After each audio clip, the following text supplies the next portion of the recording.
Yung professor namin dati, pinamemorize ba naman sa amin yung first 2 chapters ng Florante at Laura? Eh, yung mga taong yan. Sa tingin mo ba may pakialam sila kina Florante at Laura? Sa loob at labas ng bayan kong sawi, kaliluhay siyang nangyayaring hari. Sige nga, lecturean mo pa nga ako. Hindi naman sa ganun.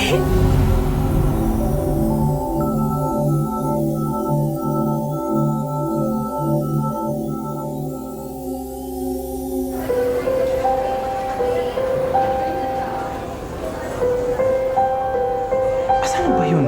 Dito lang yung kanina. Kabisado na namin yung mga ganyang kwento, sir. Bayaran nyo na lang. Ako na bahala. Salamat. Mahilig din kasi ako tumingin sa mga ibang tao.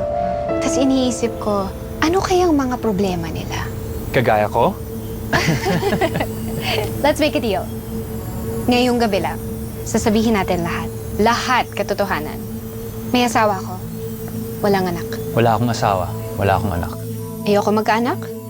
Baka mamana niya lang yung depression ko. Huling gabi ko na to. Isusuko ko ng sarili ko sa polis.